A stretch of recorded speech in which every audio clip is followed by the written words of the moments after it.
नाज़रीन आदाब, मैं हूं सैयद मिराज और आप सभी का खैर मकदम है हमारे प्रोग्राम एक मुलाकात में। मैं उनकी तारीफ में क्या कहूँ। मैं उन्हीं के शेर से आज के प्रोग्राम का आगाज करती हूँ कि कई अंधेरों के मिलने से रात बनती है। कई हम्म। अंधेरों के मिलने से रात बनती है और इसके बाद चरागों की बात बनती है। तरकश भाई आदाब, कैसे हैं आप? आदाब आदाब। कैसे हैं मिराज भाई? सबरीन आदाब।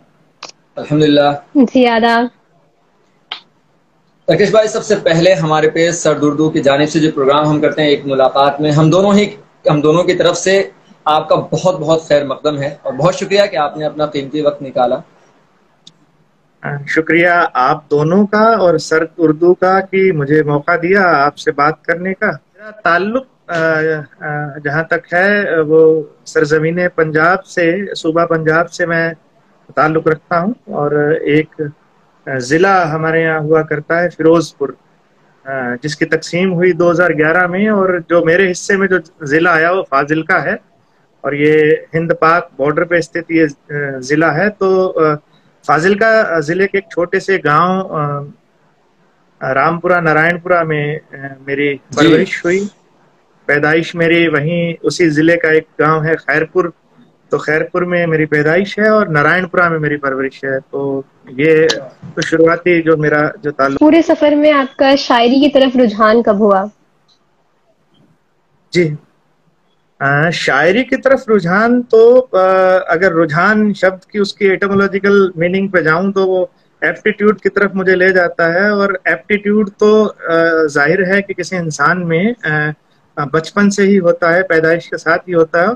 कुल जमा ये मामला मेरे साथ भी रहा। मुझे मैं अभी हाल ही में एक इंटरव्यू में मैं रिकॉल कर पा रहा था कि बहुत छोटी उम्र में, और जब मतलब कि तुकबंदी लुभाने लगी थी या शायरी, अगर किसी से कोई कविता हम सुनते थे तो वो बहुत अच्छी लगती थी, तो ये तो लगा था कि यार ये काम है जो हमने करना है। अ, अ, पंजाबी शायरी की ओर मेरा जो झुकाव है वो अपने अर्ली स्कूल डेज में हो चुका था।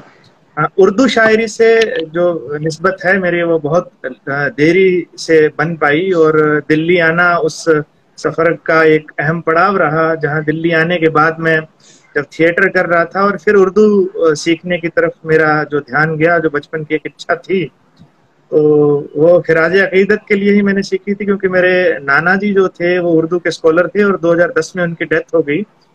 उनसे अच्छा। मैं हमेशा ये चाहता था कि वो मुझे उर्दू सिखा दें, सीखना मैं हमेशा चाहता था। लेकिन उनके जीते जी वो बात हो नहीं पाई। तो उनके गुजरने के बाद मैंने उर्दू सीखी और फिर शायरी के साथ तो मैं बना ही हुआ था, फिर उर्दू शायरी को भी मैं पढ़ने लगा और इस तरफ उर्दू शायरी की ओर भी मैं रागिब हुआ। जी। तरकश भाई, आपका जो नाम है तरकश प्रदीप, जी, तो तखल्लुस का जो है आपने चुनाव कब किया और मेरे कैसे? साथ ये मामला है कि ये तखल्लुस मैंने खुद इसका इंतखाब नहीं किया था कि अपने लिए कि मैं तरकश कहलाऊं। तो मेरे अच्छा। उस्ताद मोहतरम हुए हैं जो हमारे कमांडिंग ऑफिसर भी थे एनसीसी यूनिट के, अच्छा। कर्नल दिलबाग सिंह, या मैं उन्हें कहूँ डॉक्टर दिलबाग सिंह, क्योंकि वो पीएचडी भी थे। तो हम्म। वो मतलब कि क्या कहें कि हमारी तरबियत पे उनका एक बड़ा असर रहा जब हम एनसीसी किया करते थे। तो अ, उन्होंने ही एक जलसे के दौरान, जलसा ही मैं उसे बोलूंगा, एक तकरीबन 1000 1500 की गैदरिंग में ये अनाउंस किया कि मैं आज से इसे तखल्लुस देता हूं तरकश। और तब तक मैं उर्दू शायरी नहीं करता था, मैं पंजाबी नगमे लिखा करता था। उन्हें ये तो पता था कि अच्छा। शायरी की तरफ ये है। तो जी। तरकश लफ्ज जो है वो पहले आया और उसके तकरीबन 1 साल बाद मैं उर्दू शायरी की ओर रागिब हुआ। तो ये मामला है। जी जी। तरकेश भाई, जैसा कि आपने पंजाब से आप बिलोंग करते हैं, आपने वहाँ की जो है लैंग्वेज में पहले शायरी शुरू की, तो क्या कोई शेर आपको याद है जिससे आपने अपनी जो है शायरी की बुनियाद रखी हो? हाँ, बेसिकली याद तो है, लेकिन उनमें से पूरी शक्ल में वो याद नहीं है। अगर अच्छा, मैं ठीक से देख कोई पाऊँ मिसरा तो अगर याद हो। एक मिसरा था। अब वो उस पे मैं दावा भी नहीं कर सकता कि वो मेरा ओरिजिनल ख्याल ही था, लेकिन वो अक्सर मैं उसको बोला करता था। और ये जी। तो खैर उस वक्त उर्दू मुझे नहीं आती थी, लेकिन उर्दू पढ़ना लिखना नहीं आता था, सुनना बोलना तो खूब आता था। तो ये उस पे रहा होगा, वो बिना बहर का ये वो मिसरा था। और ये मैंने शायद 2004 में अपने कॉलेज में मैंने सुनाया भी था, क्योंकि अच्छा। मैं सिंगर भी रहा हूँ, मैं गाया करता था उन दिनों।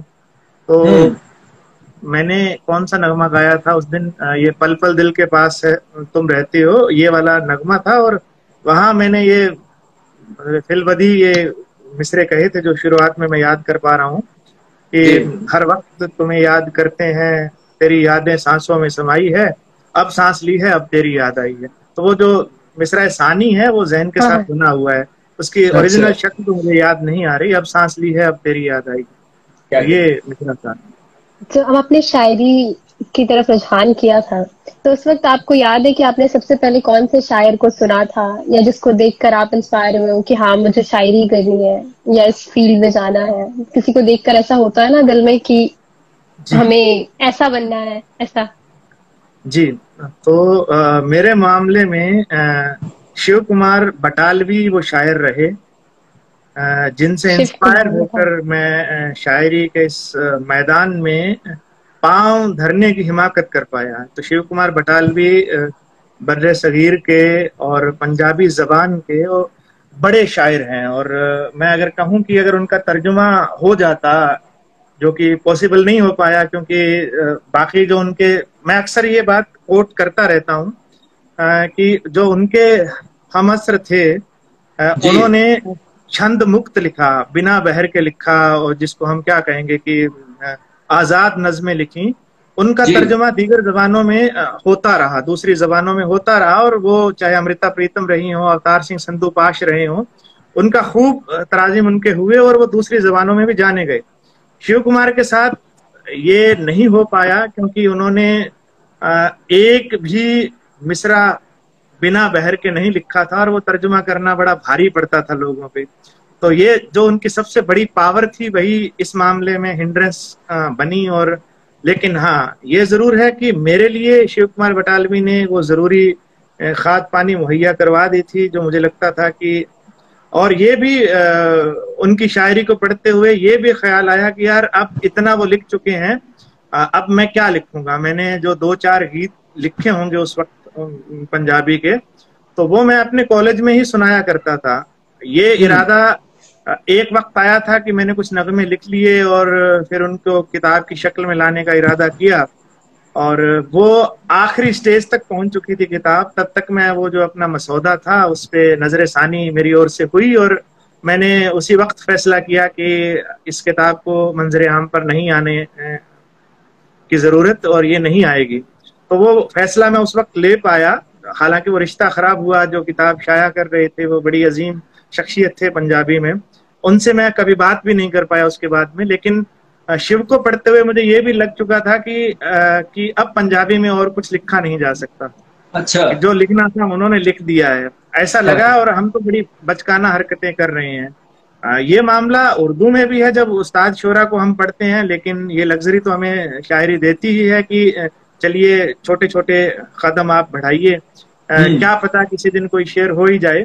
अदरवाइज तो ये जो हमारी जितनी शायरी है, मुझे अब किसी शायर का वो शेर कोट तो मैं प्रॉपर क्या अगर मैं याद कर पाया कि 200 साल से हमने घर में तोते पाल के रखे हैं, मीर तकी के शेर सुनाना कौन बड़ी फनकारी है। तो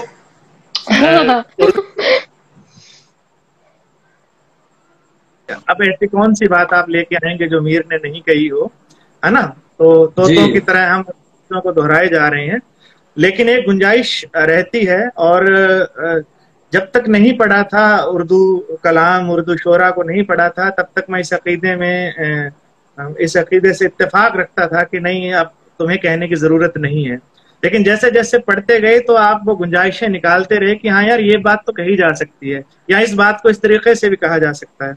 जी तो जितनी आपकी पढ़ाई होती गई, एक वक्त में मुझे लगता था कि किसी को पढ़ लेंगे तो ये हो जाएगा कि उसका असर आ जाएगा, और किसी से इतना मुतासिर आप हुए जैसा शिव के मामले में हुआ कि अब हमने लिखना ही क्यों है यार, जो लिखना था ये तो लिख गए हैं। कुछ तो लेकिन धीरे धीरे लेकिन धीरे धीरे ये बात समझ में आती भी रही कि हाँ ठीक है, एक एंगल आपके पास हो सकता है, जो कि खुदादाद सलाहियत होती है हर इंसान के पास कि वो अपने तरीके से किसी भी मुद्दे पे वो सोच सकता है। तो ये लग्जरी हमारे पास थी, तो हाँ, तो हम बस ये हिमाकत कर रहे हैं तब से, और इसी कवायद में कि किसी दिन कोई शेर हो जाएगा। ये सफर जारी है, अदरवाइज तो क्या कहें अब। मिराज सर, सबसे पहले जब मैंने इनको सुना था तो मैंने इनकी वो गजल सुनी थी सबसे प्यारी कि ये तय हुआ है कि कोई बहाना नहीं चलेगा। तो वो मिसरा तो मेरे जहन में ही बैठा हुआ है जब से वो पूरी गजल। उसके बाद मैंने रेख्ता पे इतनी इनकी गजलें पढ़ी, तो मैं अगर आपको वो जहन में हो वो गजल, तो एक दो मिसरे उसके हो जाते, ये तय हुआ है कि कोई बहाना नहीं चले। जी जी, वो उस गजल से एक दो शेर मुझे याद हैं कि मतला कुछ यूं है कि ये तय हुआ है कोई बहाना नहीं चलेगा, अगर चला तो हमारा रिश्ता नहीं चलेगा। रिश्ता, ये तय हुआ है कोई बहाना नहीं चलेगा, अगर चला तो हमारा रिश्ता नहीं चलेगा। और शेर इसमें था कि ये जो मनाजिर रुके, ये जो मुसाफिर रुके हुए हैं इन्हें बताओ, रुके हुए, ये जो मुसाफिर रुके हुए हैं इन्हें बताओ, इन्हीं को चलना पड़ेगा, रास्ता नहीं चलेगा। रास्ता नहीं, क्या बात है। और इसमें से एक शेर और मुझे, शुक्रिया, एक शेर और याद पड़ता है कि नया तरीका उसे मनाने का ढूंढते हैं, नया तरीका उसे मनाने का ढूंढते हैं, अब उसके आगे ये रोना धोना नहीं चलेगा। नहीं चलेगा। ये इस गजल से कुछ शेर मुझे याद पड़े। तरकेश भाई, आप दो अलग अलग अदब से रिश्ता रहा है आपका, पंजाबी अदब से भी और उर्दू अदब से भी। आपने वहाँ की भी शायरी को बहुत करीब से पढ़ा है, खुद भी शायरी की है, उर्दू अदब। आपको दोनों जबानों की जो शायरी है उसमें कितना डिफरेंस लगता है? अगर क्राफ्ट की सतह पे अगर हम बात करें तो मुझे ऐसा लगता है कि जिस मेयार की गजलें उर्दू में कही गई हैं वो काम पंजाबी में नहीं हुआ है, और कई बार मुझे लगता है कि हो भी नहीं पाएगा। वहाँ जो गजलें हैं या जितने शोरा हुए हैं उनको जब मैं देखता हूँ तो गजल में कोई नुमाइंदा नाम वहाँ पे एक दो नामों को छोड़ दिया जाए तो वो आता नहीं है। वो भी जब हम बात करेंगे तो क्लासिकी के लेवल पे शायद जाके आपको दोबारा उनके बारे में सोचना पड़े। तो ये इस मामले में उर्दू शायरी में गजल का जो मेयार है या गजल का, वहां तक पंजाबी गजल अभी तक नहीं पहुंच पाई है। लेकिन अगर हम दूसरी सिन्फों की बात करें, आप नगमगी की बात करेंगे, गीतों की बात करेंगे, और उसके अलावा ऐसे सैकड़ों आपको पंजाबी में सिन्फें मिल जाएंगी। भले वो काफी है जो बुल्ले शाह लिखा करते थे, भले ही कलियां है, कली लिखी जाती है, वहां पे काफी लिखी जाती है, टप्पे, माहिए, वो इतनी नृत्य है कि वो उर्दू में उस तरीके से हम देख नहीं पाते, है ना। नज़में और गजलें ही आती हैं, आप मतलब कि दूसरी जो रुबाई की ओर भी इतना वो नहीं है। लेकिन पंजाबी के पास इस तरह की जो और विधाएं हैं, खास तौर पे गीतों में कोई सानी नहीं है। पंजाबी में जो गीत लिखे गए हैं, उर्दू में उस तरह के नगमे आपको कम देखने को मिलते हैं।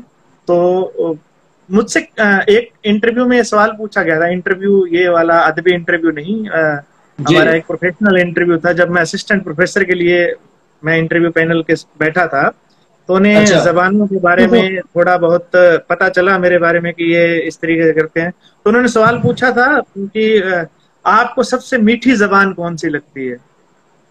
तो मैं बगैर सोचे ये कह पाया उस वक्त, क्योंकि मेरा मानना भी है, ये सवाल पहले से भी रक्स करता रहा है जहन में कि सामने वाले से जब मैं बात कर रहा होता हूँ तो जो उसकी जबान है वो दुनिया की सबसे मीठी जबान है।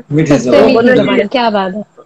तो पैनल में बोले कि यार ये तो बड़ा डिप्लोमेटिक जवाब दे दिया, आप बताइए पंजाबी है, उर्दू है, हिंदी है। मैंने कहा नहीं सर, आपकी मादरी जबान कौन सी है, उससे मीठी कोई जबान हो ही नहीं सकती। तो ये पहली बात कि सबसे मीठी जबान इस तरीके का कोई जो इश्तिहारा कोई लेके आया होगा तो जाहिर है उसका कोई एजेंडा रहा होगा। अदरवाइज सबसे मीठी जबान जो है वो दुनिया की हर जबान है, और वो उस जबान को बोलने वालों के लिए तो सबसे मीठी है ही है, इसमें कोई दो राय नहीं है। तो जबान का काम जहाँ पुल बनना होता है, एहसासात के बीच पुल का काम करना होता है, अगर दूरियां पैदा करने लगे तो समझ लीजिए कि उस जबान से खराब जबान भी कोई नहीं है। तो हम तो उस खित्ते से बिलोंग करते हैं कि जहाँ की कोई भी जबान जो है वो दिलों को जोड़ने का काम करती है, तोड़ने का काम नहीं करती। और जबानें कभी तोड़ती भी नहीं है। जबान बोलने वाले जरूर तोड़ने वाली मानसिकता के साथ होते हैं। तो इससे बड़ा दुर्भाग्य कोई हो नहीं सकता जब जबान का इस्तेमाल तोड़ने के लिए किया जाए। अंग्रेजों ने ये काम बखूबी किया। खैर तरकश भाई, कई बार कुछ अशार ऐसे होते हैं जो उस पैराए पर खड़े नहीं उतरते, लेकिन शायर उसका बड़ा होता है।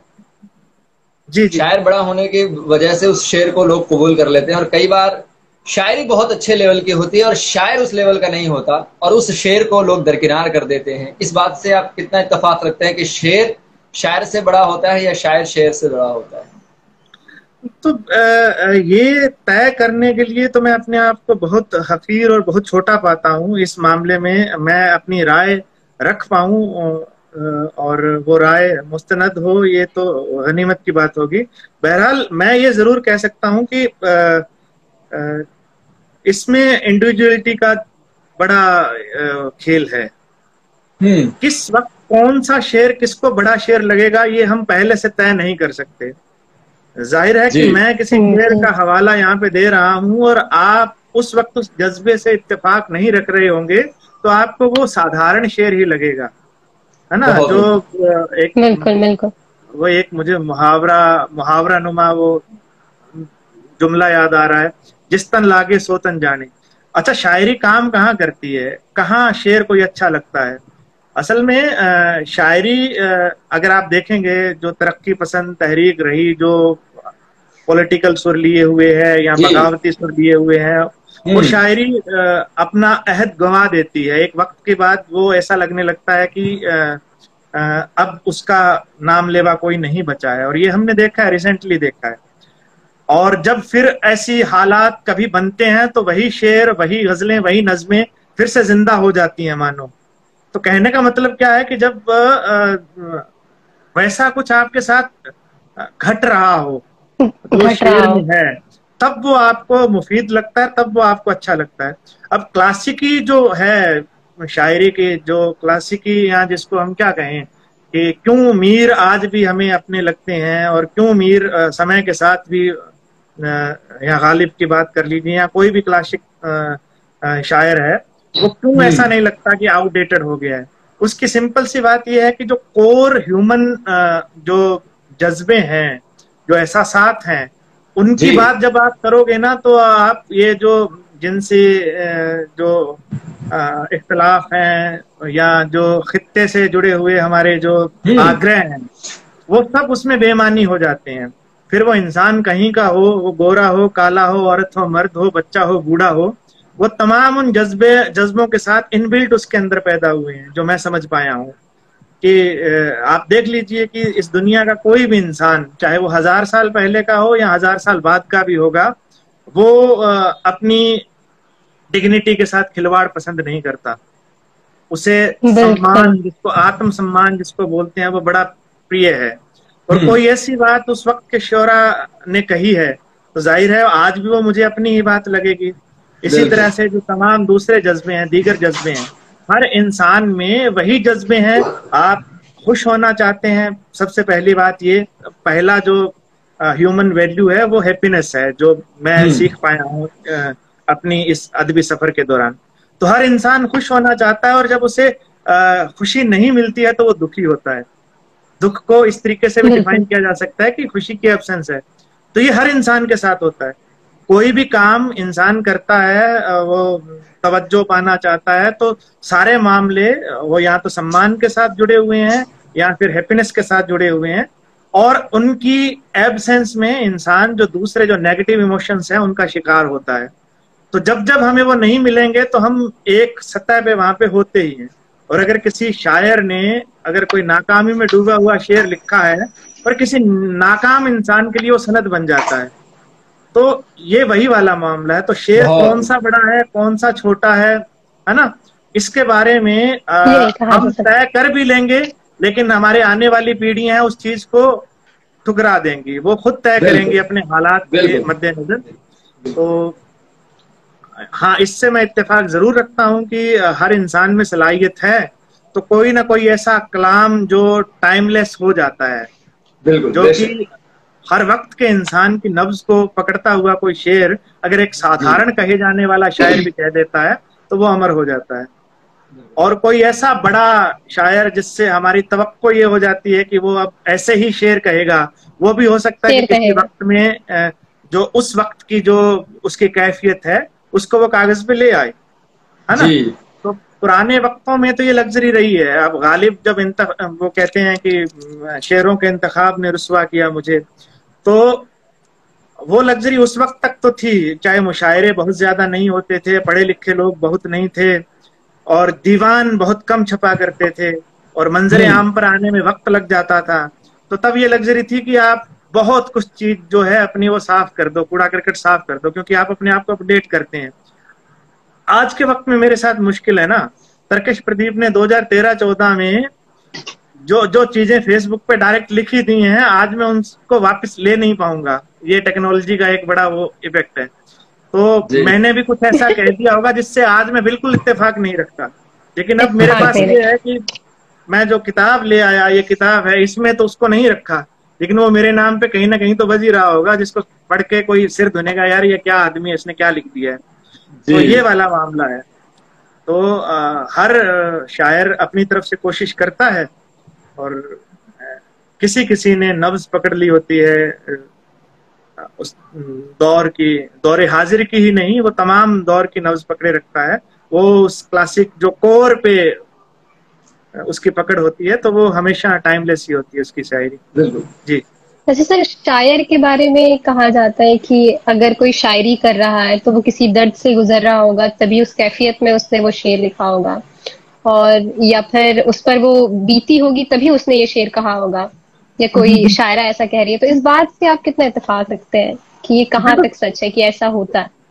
दोनों ही बातें हैं, दोनों ही बातें हैं। और अगर आप शायर हैं और मैं, क्योंकि शायर आइसोलेशन में तो रहता नहीं है, वो भी तो उसी समाज में, उसी खित्ते में पल बढ़ रहा होता है। तो जो मुझ पे गुजरी है मैं उसको रकम करूंगा ही करूंगा, लेकिन जो मेरे अजीजों पे गुजरी है और मुझे पता चला कि ऐसा हो गया है, तो जाहिर है कि वो मैं अपनी शायरी में वो भी रकम कर दूंगा। तो ये बड़ा सब्जेक्टिव सा मसला है। कोई अपनी बात कहता है, बड़ी साफ गोई से कहता है, और इस्तिफादा करने वाले भी कम नहीं है। तो मैं अगेन वही कहूंगा कि अगर कोई ये इत्तेफाक नहीं रख पाता कि यार ऐसा थोड़ा ही होता है, तो वो सब्जेक्टिविटी ढूंढने लगता है शायर में, है ना। या फिर खुद के साथ घट रहा होता है तो उसको लगता है कि यार मेरे साथ घटा था तब मैं ऐसा सोचता था, जरूर इसके साथ भी ऐसा हुआ होगा। तो जरूरी नहीं है, वो किसी और के साथ भी घटा हो सकता है। तो ये घटा, अच्छा घटा लफ्ज कितना वो है ना, जोड़ा। तरकश भाई, आपकी जो आपका जो शेरी मजमुआ है उसका नाम बहुत अलग है, उदास लोगों का होना बहुत जरूरी है।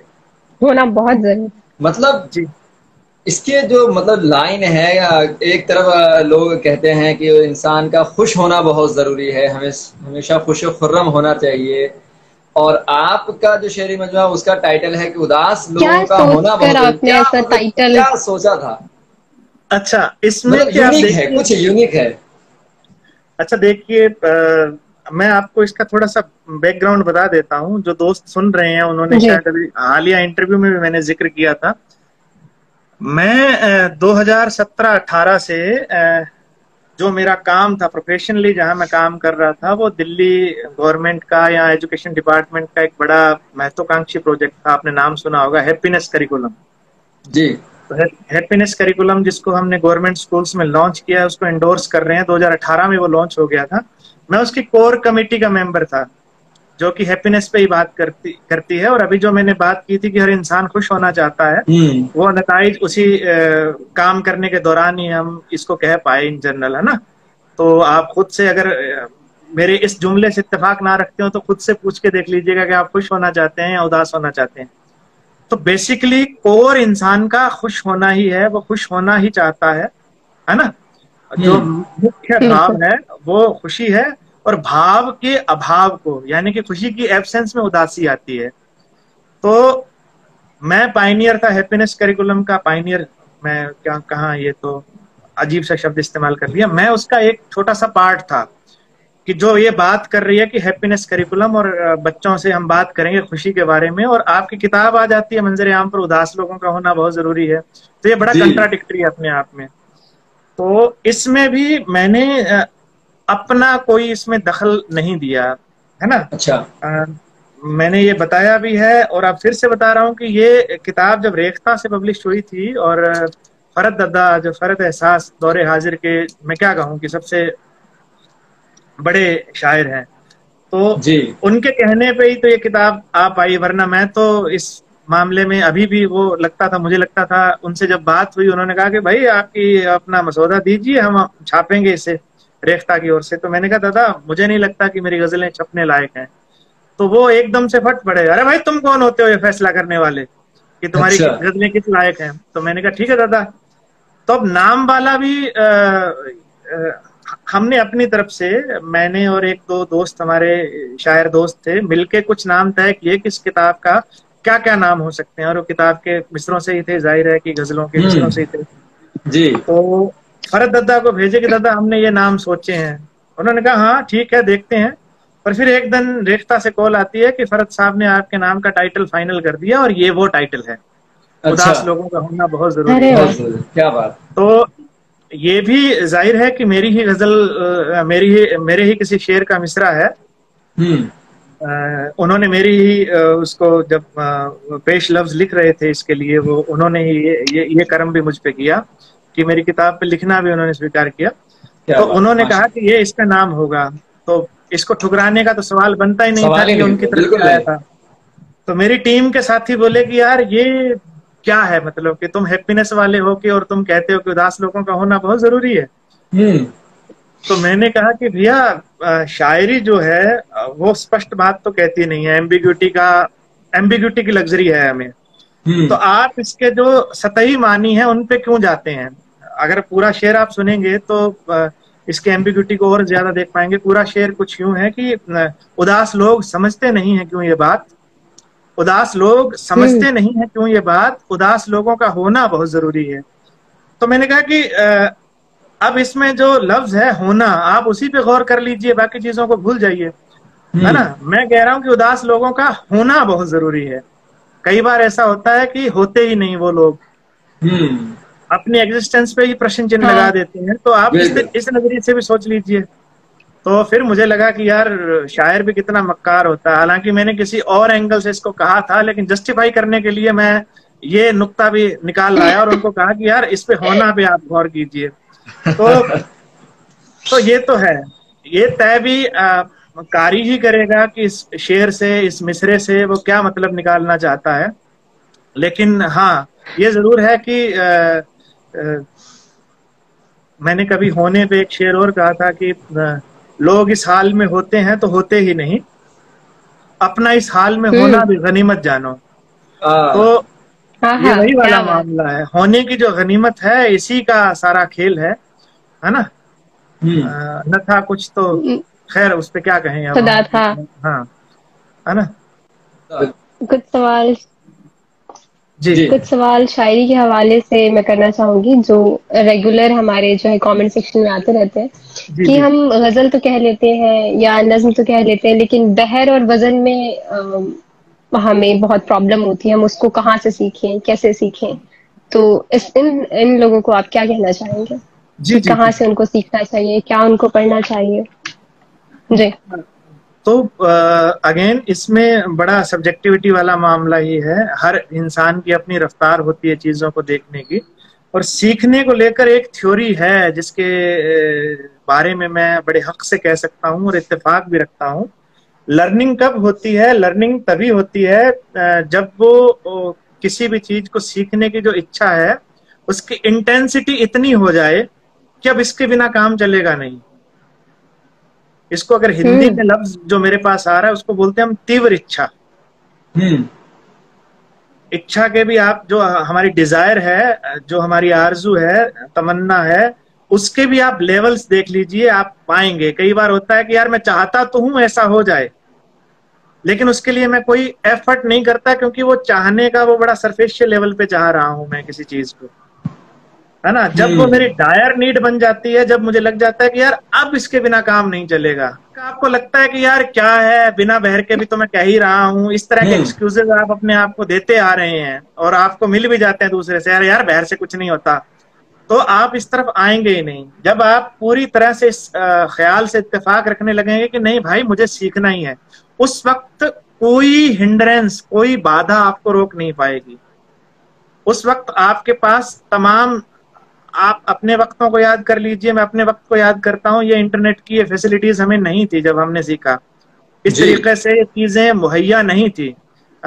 मुझे याद है जब मैं पंजाबी में ही सीख रहा था और उर्दू तो अभी तक आया नहीं था, अगर मैंने किसी शायर से मेरी मुलाकात भी हुई हो या किसी और जरिए से बात भी हुई हो, खतो किताबत भी हुई हो, उनसे सीखने की जब इच्छा रखी तो बाज मौकों पे ये जवाब मिला कि किसी और से कहिए, हम इस लायक नहीं है, जो मैं आज भी कहता हूँ, मैं भी कहता हूँ आजकल अगर कोई मुझसे कहता है। और कुछ कहते थे कि भाई जो है कि, क्योंकि ये दो अलग अलग चीजें हैं ना, खुद सीखना और दूसरे को सिखाना, उसके लिए भी आपके पास समय और जो कैपेबिलिटी वो होनी ही चाहिए।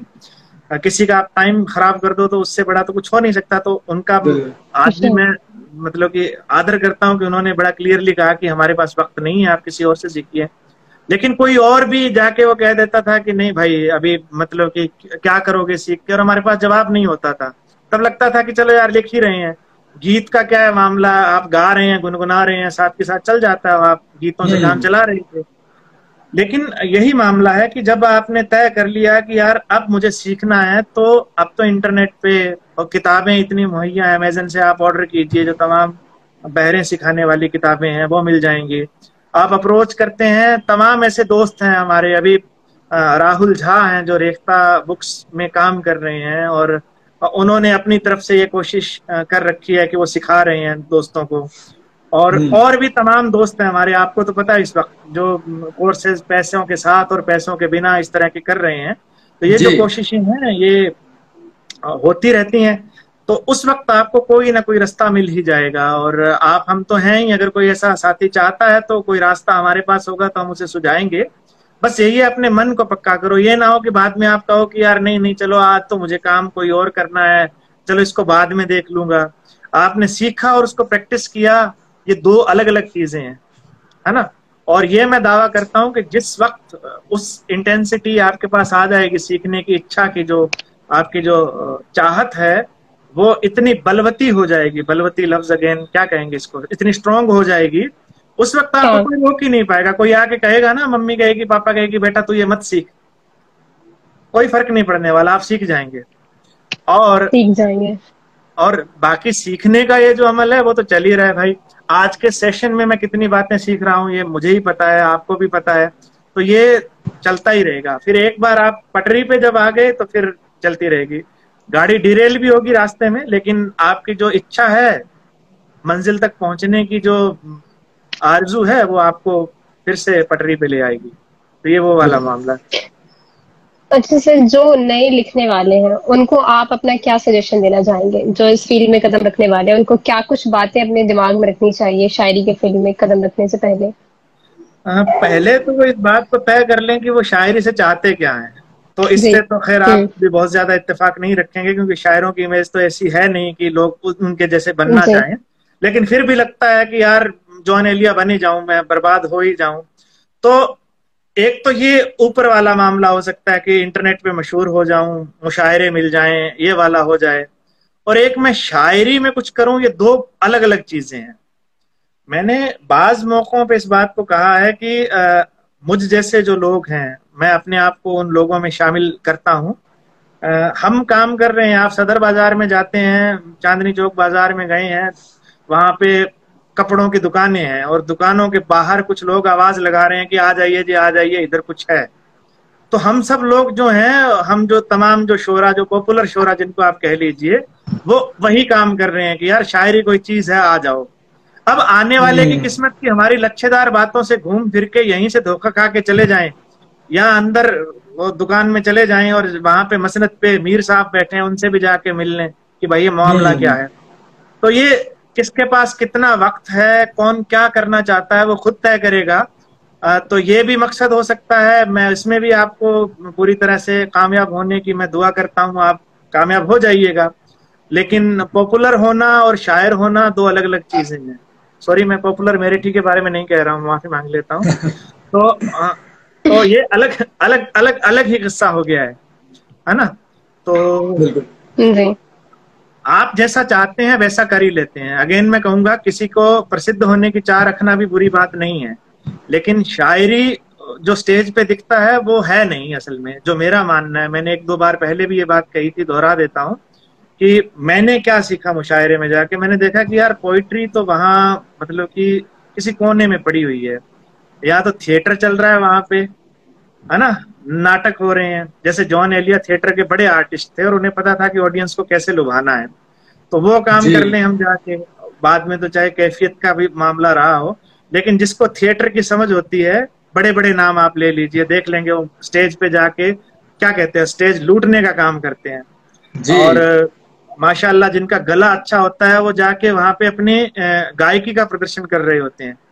तो उस वक्त शोरा की जो वाह आ रही है वो सिर्फ खालिश शायरी के लिए आ रही है, ऐसा कहना थोड़ी जल्दबाजी होगी। क्योंकि उस वक्त मैं गा रहा हूँ, है ना, उस गले की भी तारीफ हो रही होती है कि यार बहुत अच्छा गा रहे हो। मैं नाटक कर रहा होता हूँ, उस नाटक की भी तारीफ होती है कि यार क्या लटके झटके दिखाए हैं इस शायर ने। और जो शायरी है, जो मुख्य काम है, वो बैकड्रॉप में चल रहा होता है।